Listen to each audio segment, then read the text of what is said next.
I'm Mike Buttell, and this is the fourth programme in my series looking at the Isle of Man Steam Railway. Over the course of the previous 3 episodes, I included some interviews with a group of people who had great memories of the railways. Due to time constraints, these interviews had to be edited to fit the available programme slots. The material that was left over, though, was quite wonderful, and this episode collects those outtakes together into one extra helping. One of the first people I spoke to was a great friend and former workmate from my time on the trains, driver Paul Rothwell. Here's Paul talking about the locomotive he had charge of at the time of the interview, the Caledonia. This locomotive was bought by the Manx Railway for a very specific purpose. It wasn't relating much to passenger service, but it was bought for the Foxdale mines workings at the time. They were in full swing. Manx Railway took control of that branch line and they needed a more powerful locomotive. The tenders went out, Dubs & Co won the tender, and the 060 Caledonia turned up, and it was numbered Manx Northern Railway number 4. The mine workings didn't last very long, and then the Snaefell Mountain Railway started work, so she was tasked to help build that, and she has been to the top of the island. Paul is the last link on the railway staff these days to the old Isle of Man Railway Company. Here he tells the tale of how he came to first join the railway, then leave, and then come back again a few years later. I actually started, Mike, in 1977. What happened was I was on a train going into Douglas, and the gatekeeper at Bologna fell ill. So an ambulance was called for him. I continued on into Douglas on the train. When I got into Douglas, Graham Warhurst, who was the operations superintendent at the time, came up to me and said, would I like a job? Being unemployed at the time, I said, yeah, I'd love one. So I was shipped out to Bologna, which is at the ferry bridge, given one lesson on how to open the gates and wave the flags, and that was me for the summer in 1977. I made redundant at the end of 1977, so a little bit later I found out there was a job going on the railway. So I went and asked about it, and I was lucky enough to come back in the early 80s, and I spent 6 years on the footplate as a fireman in the early 80s. And after that you took a break for a good few years to join the fire service, ironically. Oh, it is a thing about fire, Mike, I think. Frustrated pyromaniac. Yeah, fire service, I left the railway in 1986. And I got a full-time firefighter's position in 1988. I did 27 years, just over 27 years all told in the fire brigade. And was it always your intention to go back on the trains when you finished? I never thought about it actually until I was approached by John Smith. I met him in Strand Street one day. Now John Smith, as we know, used to be the station master at Castletown, and he'd moved into the office and bumped into me, said, what are you doing these days? And I said, well, I've just retired from the fire service. He said, do you fancy coming back onto the railway? And I said, well, yeah, I wouldn't mind, I'll give it a go. And I came back in 2014 and been here ever since. 16 steam locomotives have operated on the Isle of Man during the course of the railway history. Is the one loco you've never driven that you'd love to do so? Oh yes, there is. It's got to be on everyone's wish list. I hope that I'd be able to drive the Manning number 16. To me, she was the ultimate steam engine. Unfortunately, I've never seen it in steam. It's always either been in the museum. At the moment, it's out, and it's having a survey to see if it can be returned to traffic. But for what that loco was built for, I'd love to have a big train going out of Douglas. All about power, wasn't it? Yeah. All about power. Yeah. Well, I'm one up on you there, because I can remember as a youngster going into Douglas, sat in the corner of the cab of the Manning with my grandfather driving, so you've got that experience to look forward to. Thanks very much, Paul. Great to catch up with Paul on the Caledonia. The station at Port Erin is one of my earliest memories. We used to live in Martin's Bank House, and the view from our front room window was out over the railway yard and the platforms. Many a happy hour was spent watching the trains come in and out, particularly if my dad and my grandfather were driving them. I can vividly remember hundreds of tourists coming off each train during the summer and heading in a long line towards the promenade and the beach. Howard Quayle's memories of the railways were of Douglas Station and the once busy goods yard. It had gone over to becoming a delivery depot towards the mid-60s. Yes, the goods yard itself are long since gone. The actual warehouse, I worked for a company many years ago in the 1970s, Keith Staines Transport, and he had that facility for storage. He used to do all the Kraft cheese deliveries, and he also used that part of the yard to store the wagons. The building has long since gone, but that was a regular feature down here on the transport of goods to and from Douglas and round the island. Howard also reminded me of the almost comical attempt during the time the railways were leased to Lord Ailsa during 1967 and 68 to introduce container traffic to the island. The idea at the time was good. Container traffic was in its infancy on the island. The Ron Agency was operating a facility from Castletown. But if you look at it in today's perspective, where they were craned off the vessel, there was a crane in Castletown station loading them onto trucks, onto carriages. There was a crane in Douglas taking them off. And that was only for a journey of some 7 miles. So they had triple handling. And then the repeat would have to be to take them back again to Castletown to put them on the ship. So it goes without saying it didn't last too long. And more often than not, I believe it'd be the same crane at the start of the journey would finish off with them at the end of it.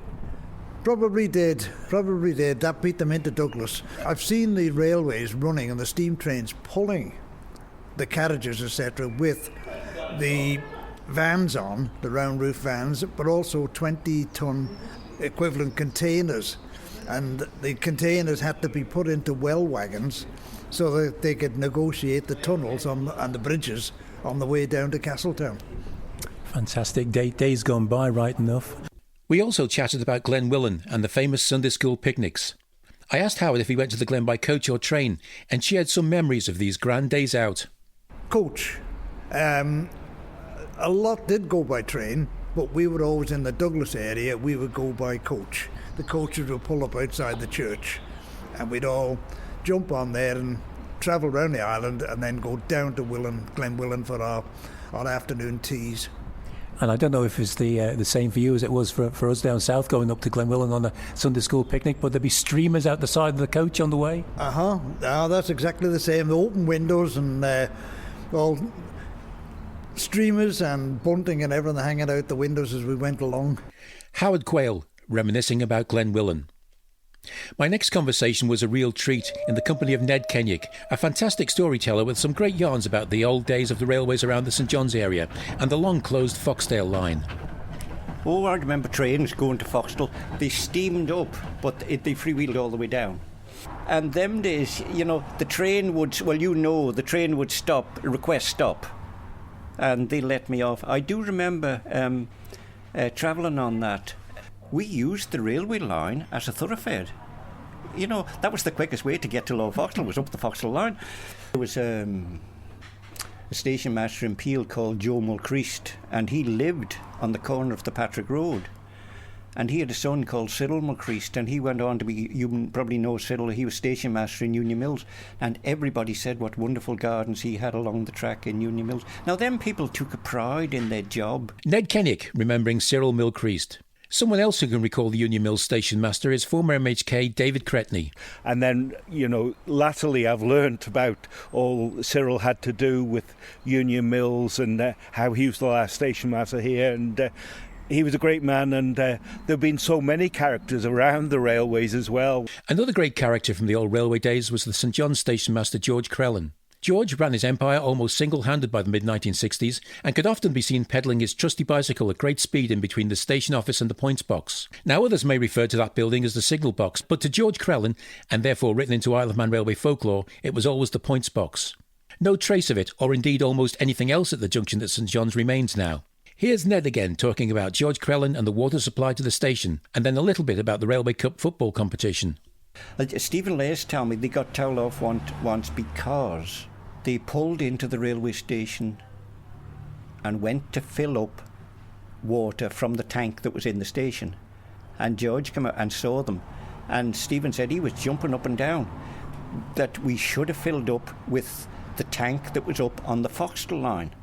There was a tank where the Foxtel line crosses the Douglas line, there was a water tank there.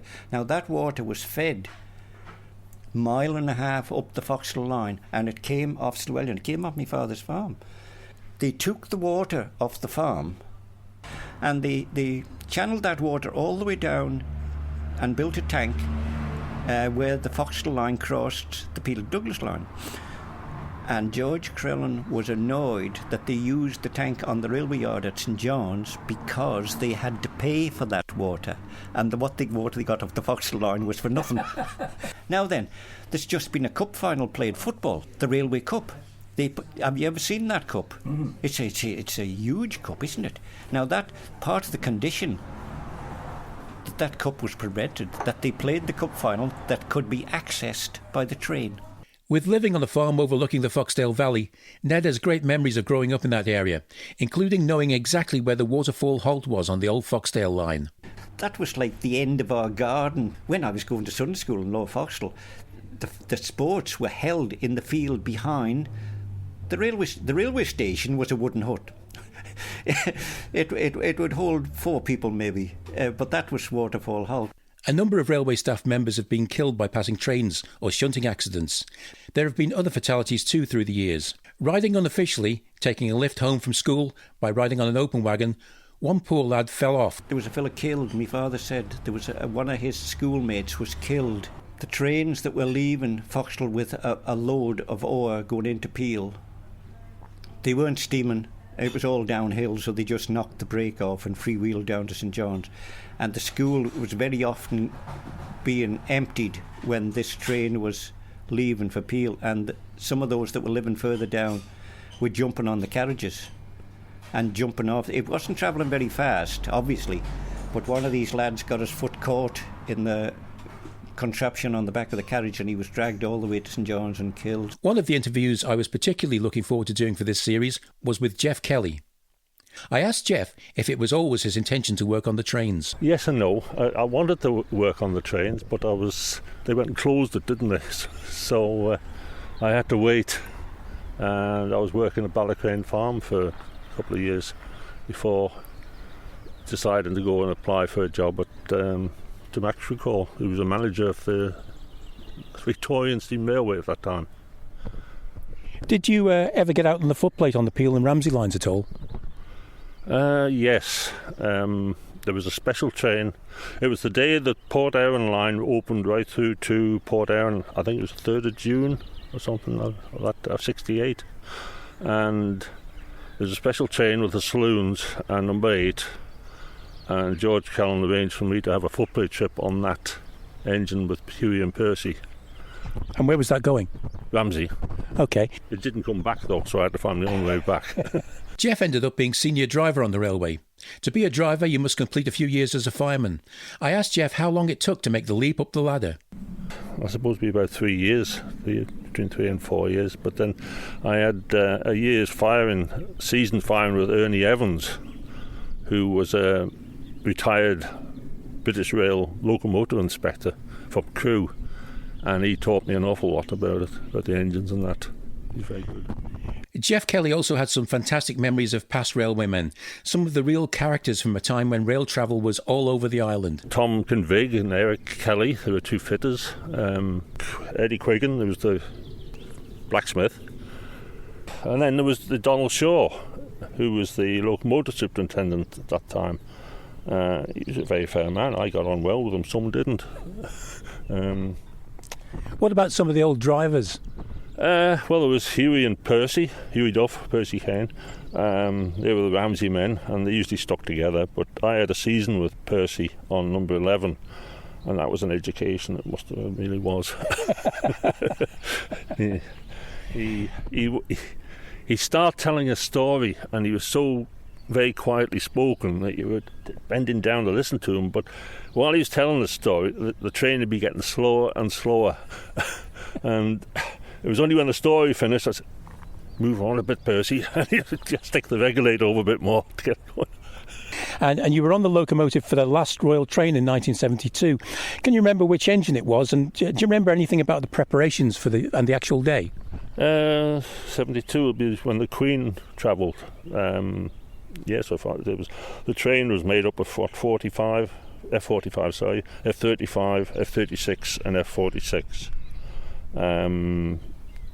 Robert Tunnicliffe was the guard on that, and Bobby Cowan was the other guard. Roger Webster was station master at Douglas. And the trains were all painted up and done up, and they were really nice looking when it was. But when the train got to Douglas, it was deserted. The security was so ridiculous that nobody got near the place. And yet, if somebody decided to do anything, all they had to do was go to the rock cutting, and they could be about 3 yards away from the Queen. Nothing happened. But anyway, there was nobody there to meet us, so we arrived there to an empty station. Can you remember which engine you had and who was on with you? John Elkin was the driver on number 13. And I always remember that morning, while cleaning the engine, he bent down to pick up cotton waste or something, and he injured his back. So he was in agony all the time that day, and it plagued him for the rest of his life, that back injury from the Queen's visit.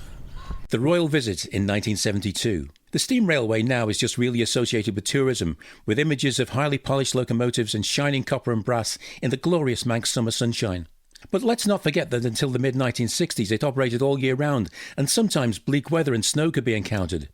This was especially problematic on the Ramsey line between St Germans and Michael. The locomotive Caledonia was usually tasked with snow clearing duties, and a large plough was fitted to the front to deal with the snowdrifts. Here's Stephen Lace. Oh, absolutely. In the 50s, we had quite a few winters.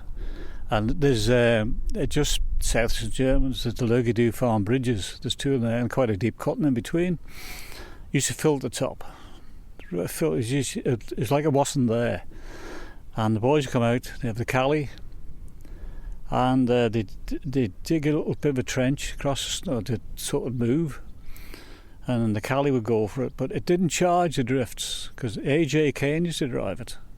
And he said, I was talking to him in later years, because I was only a little lad then, and he said he just kind of leaned into it, because if you hit it too hard, you'd be off the rails. He said you just didn't have the weight, to really charge it, sort of thing, And he said there'd be a couple of days, it come to that. On one occasion, we built a snowman in between on the tracks at St Germans. Great big snowman. It was probably 10 foot high. And then eventually the boys got through the bridge at Lurgidu and come along, and the gates are open, and they come through, straight through our snowman, everywhere. Absolutely brilliant.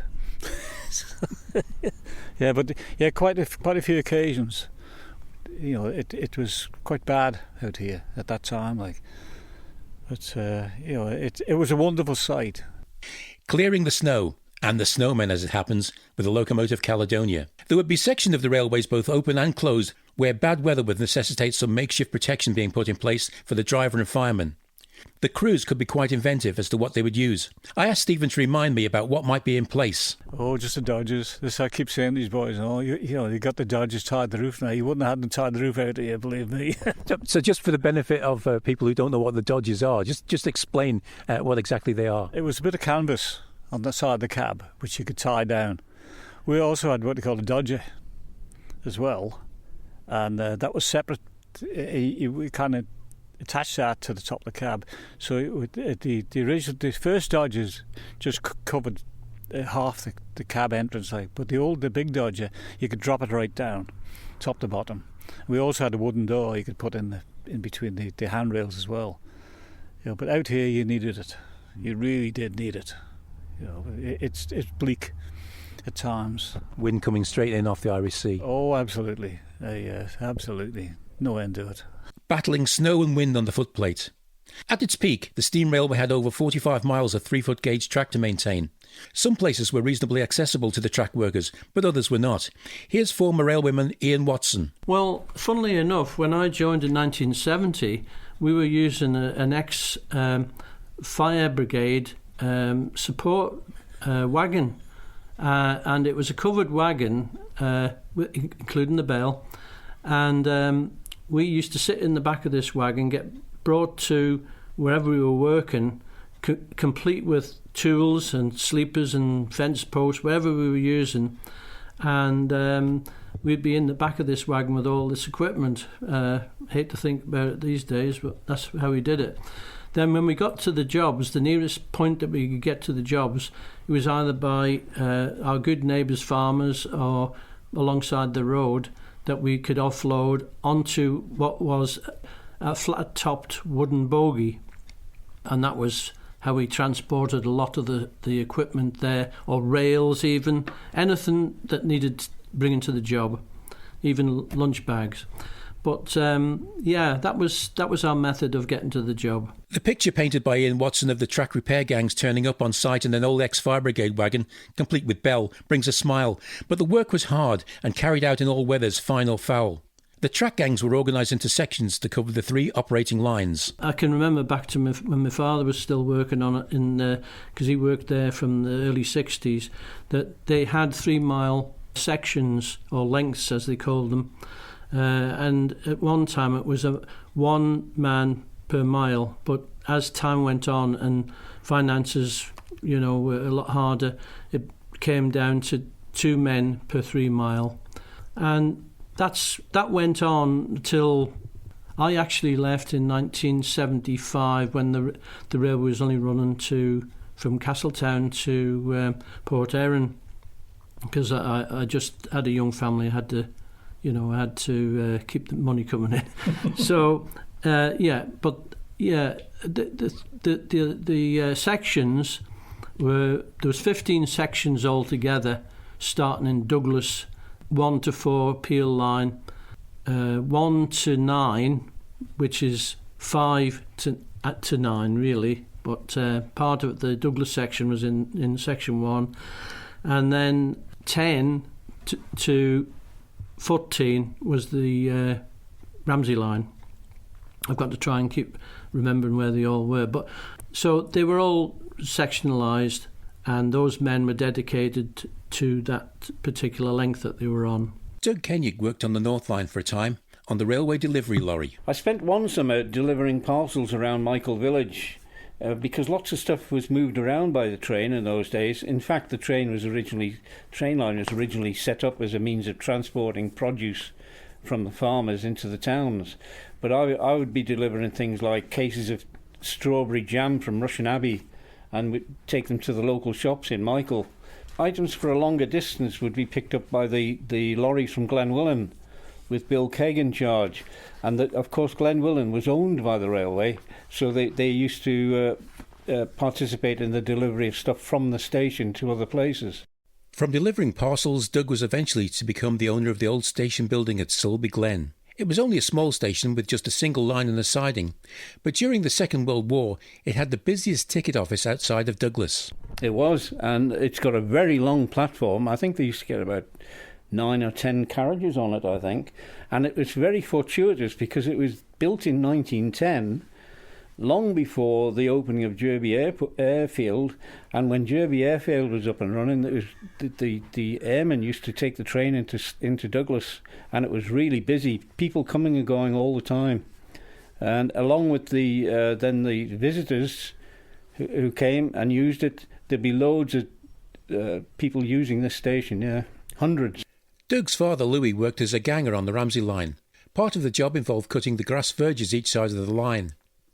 Sometimes the trackside could go on fire from hot ash and cinder escaping from the engine steaming hard on the gradients. The other thing that I can remember are the trackside fires, which I think still happens with the current steam railway down the south.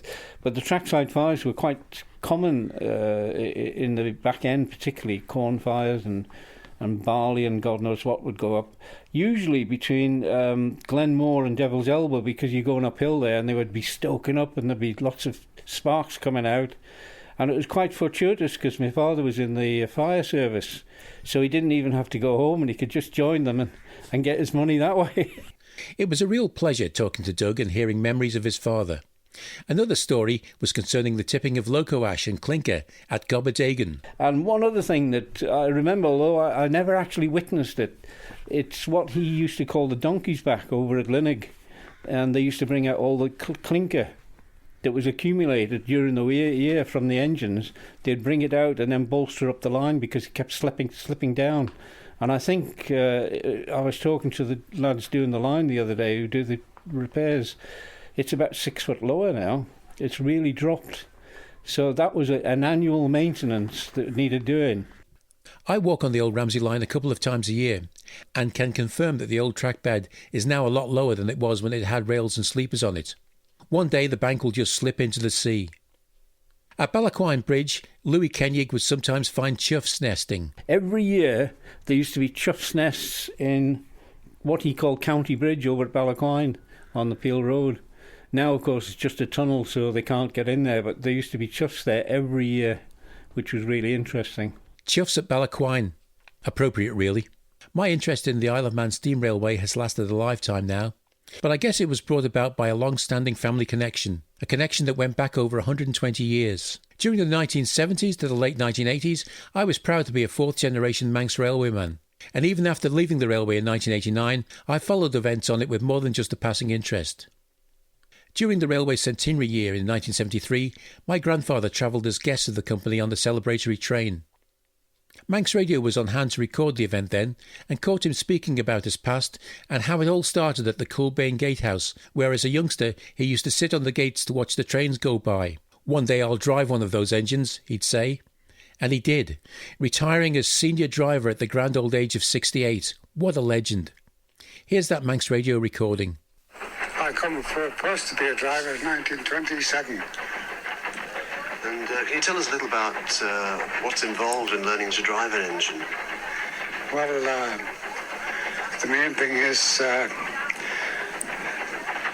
have a quick reaction on anything that comes in your way. Do you have any sort of basic training before you went on? Oh yes, I had 10 years firing and 3 years cleaning before I become a fireman.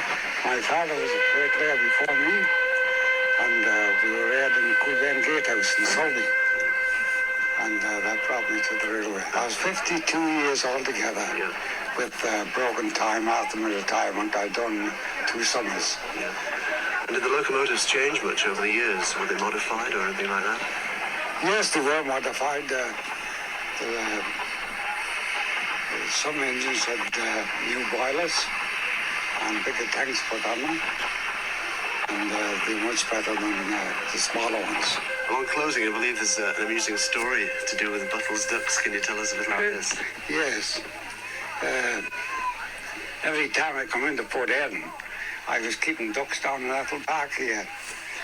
And every time I come in, the ducks would come up to meet me to go down and feed them.